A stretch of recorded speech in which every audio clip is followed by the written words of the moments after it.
knitting an improvement in livelihood, in lifestyle, in knowledge-based respectability and reputation to the people who lay off. Introducing the all-new Infinity QX60. Take on life in style. Hello. Develop the treatment and remember everything that he's ever known. Stand around in there. So now you're coming out of winter, so they operate on you with and they stretch it out where it's got the right, so it can in traction cast. So they put traction on, stretch it out, and then I had a rifle saddle cabin that I carried in the car. Yeah, so not so bad. everything got pushing up and down, you know. Working with the foot on the ground and stuff. He didn't like that. No. And a little bit later that year, I was baling hay, and I had my foot up on the fender of the tractor, and I was using the pick handle for a clutch. And I get a bump in the cutty. I took the gas up there and carried it. I'm not going to go back on. You don't want to put it down. I mean, it's going to I had to put the weight back on. All right, so tell us how that went with the cast and your employer and working for him and they're accommodating that. And everything went up that year. I got the fences all up and got the work done, got the salt out from the mountain. The first month's paid. And I got a check for $150. I told her, Chester was going to give me a raise. And she looked me right in the eye and said, well, that broken leg, you're just not worth it. When he was elected, he brought her back. Brought it back to the inauguration. She made an impression on both you guys. But she's that tough little gal, you know. And she, they had a pantry there at the ranch. There was a room.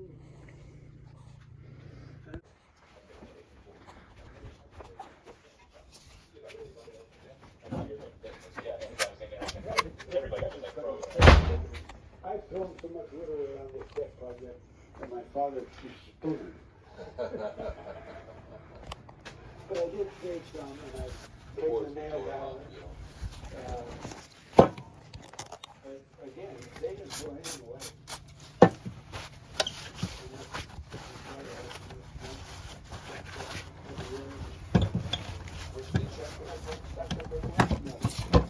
He wasn't. Sort of. They had a pretty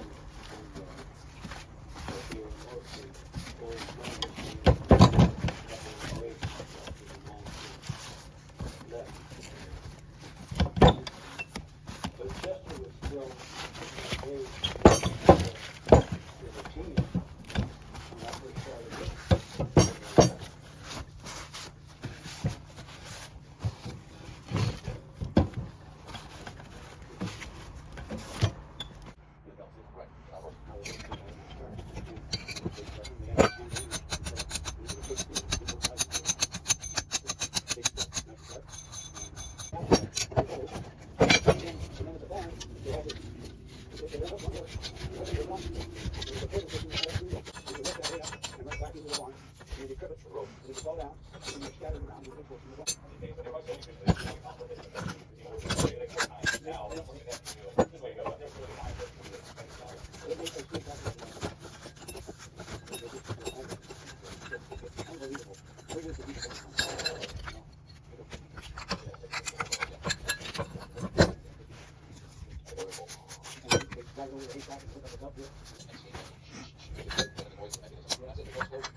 They had cuts on the tires. Traction engines. Yeah. Because you had steam engines, stationary steam engines.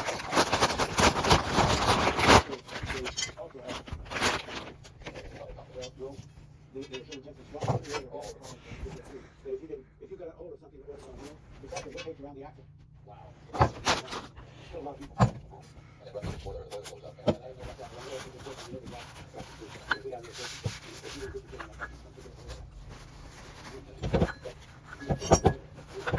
All right, tractor. Tell us about getting up on the side hill with your big tractor on the ground.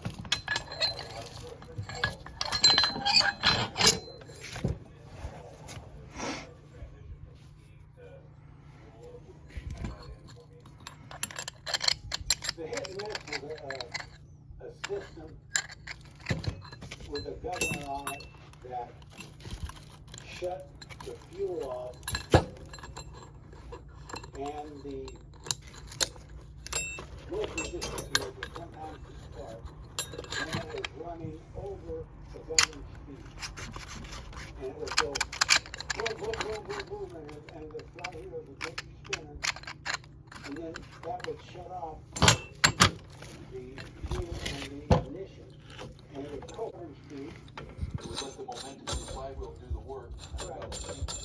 And then when it got down there, they go pop, pop, pop, pop, pop. And if you were pulling hard on it, you got a steady ignition. It was go all the time. The harder you pulled on it, the harder it worked. Yeah, it's just steady. Right. Under that speed. All right, so when you had the big ranch down here, you said you were making hay on some marginal ground. This little seed percentage, and the tractor you had, I don't remember. That was in Grass Valley. Or when you went across the road.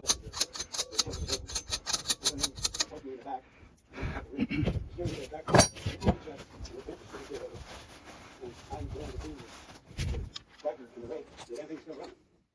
And the gas is running out of the fuel tank and onto me. And I thought, we're all right. Went back home. I had couldn't get rid of the ranch down there. So I borrowed some money and rented some equipment. It was quite a process. Yeah. Yeah, a lot.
Not flat.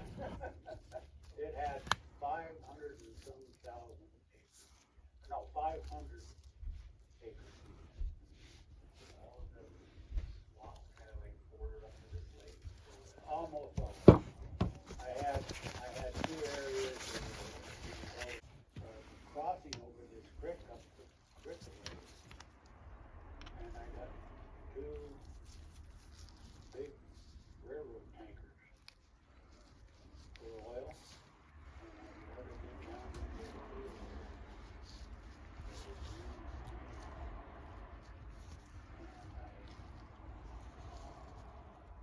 We still had some fuel oil.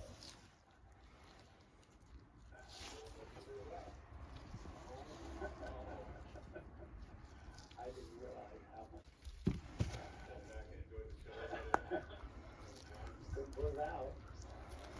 Fortunately, it was in the irrigated pasture, and set the oil on fire, and the power line didn't break, so it finally went out. So I cut a little hole in the bottom of it, and got it run out, and it started.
guy working for me.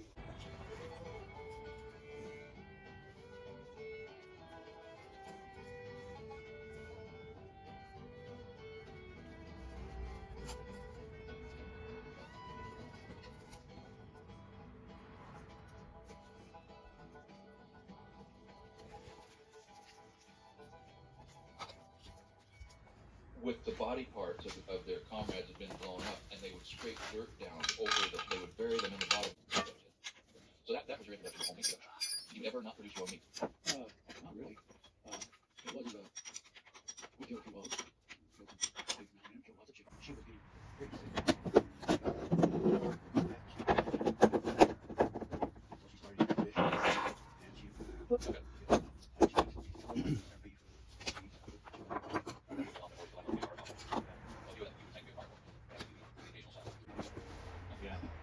Well, it's great that people can live how they want to live, and if people don't want to involve themselves, they want to not eat animal products, and it's fine by us. You know, it's so interesting, but I will assert that it's only in this age now. So, with you as a possible exception, very few people alive in the United States today have ever experienced any real fearful deprivation that wasn't somehow related to somebody else's actions or addiction or. What I'm saying is, the modern world has taken the fear of imminent death away that everybody lived with all the time until 60 years ago, 80 years ago. That's kind of what I'm getting to. Vegan lifestyle can only exist in a world where nutrition is everywhere, where food is relatively cheap, and there's always a way to get not only something to eat, but what you want to eat. Choice is now part of our diet to an unprecedented degree, and so veganism and vegetarianism can be. Scaling, I've also been like the home of his life to have a fish on board and another story of people's lives situation where all of us would instantly like be feeling and willing to eat literally anything. Even possibly can. Those guys in South America that said the rugby guys. I can remember doing that. But I never have, aside from being in the mountains a couple times when I was out overnight and hadn't prepared for it. I've never been hungry, and that's a very short duration of hunger. But you get pretty damn hungry. Right. Yeah, you'd be back in cabin. Was your dad a kid in the Great Depression outward? He wasn't a kid, but he was a young adult with a family. So how did the older generation talk about the Great Depression in terms of, right now a lot of older generations talk about millennials and Zoomers and like, oh, you kids don't know what our life is like. Did Great Depression survivors carry that through to your generation and have it against you, or not really? So I think I can remember him saying I go out and I try to find a job for anything. For anything. In the hospital, I sent him down to Southern California to the hospital at University of California. So they come back together, and while he was down there recuperating with my mother. Really? And It wasn't weird when they brought you in on that on the front end when you were about the same age as the boys that you were. early on. Like trouble like boys. What's up? Juvenile. Okay, so maybe students they bumped into or What you doing? juvenile hall. Actually, they were. Sneaking in there now? It was part of the program. Oh, okay. Okay. I was thinking. Until you were how old? Yeah, when I met you 15 years ago, I was probably not young. I come from some bad wrecks. It is. Me too. Oh, we all. Kicked him once. But I never worried about the flight. I didn't think anything would hurt you. And you cemented that by falling 40 feet out of the air when you played second grade passing over Washington. When 60, you fell and bounced down through the oak trees and got to the ground. You were putting on like a demonstration or something to the class? Oh, my little girl's class wanted to come out like and fly the hang glider. Okay. Well, the other mountains up there about 2,500 feet beyond the house. And I took off there, and I had a really, really good flight. And I came down to the landing area, and I probably had close to 1,000 feet of bonus air. Okay. Okay, pause. And the class of kids are out in the middle of the field watching the video. So you mean bonus air 1,000 feet higher than you needed to be over the landing? Okay. So I made a mistake. I turned and went down and turned out over the forest there. Up the road. And when I turned back, Felt now. You had any really significant changes in perspective? I mean, anything. What do you think? Almost big where goes.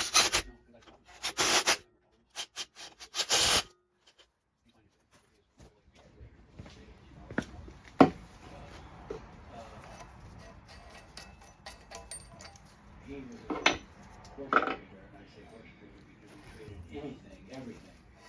He brought in there and very stuff, man, 5 acres of stuff. stuff, and literally, it was had alleyways going through it. Wow. But there were model airplanes. I took them, I took them together. I took them. Did your mom see on the horizon that this is going to turn my kid into a 17-year-old driving this Model T 95 miles an hour wrapped up around an oak tree? Did they not connect the dots to that? I don't think they did. I tore that Model A apart. That child has to have both those things to try. And yet, of course, obviously that's spiritual or. So he's got the foot.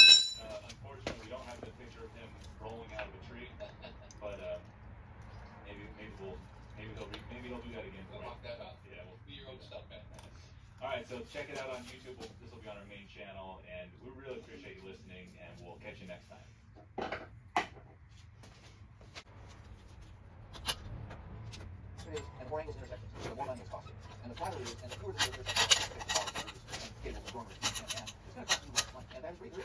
less expensive neighborhoods, roof lines are central, and in more expensive neighborhoods, roof lines are choppier. So, I mean, just on our bragging rights, I mean, think of that book, The House with Seven Gables. You gotta look at a lot of houses before you find a house that has seven gables. It's kind of gables are expensive, and they're beautiful, and so I don't know what style you like, but if you are really committing yourself to style, the roof is one place to get it. And if you're committing yourself to saving money, the roof is one place to do it.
Working off ladders or a scaffold on the ground, and it's even harder if you're working from the top.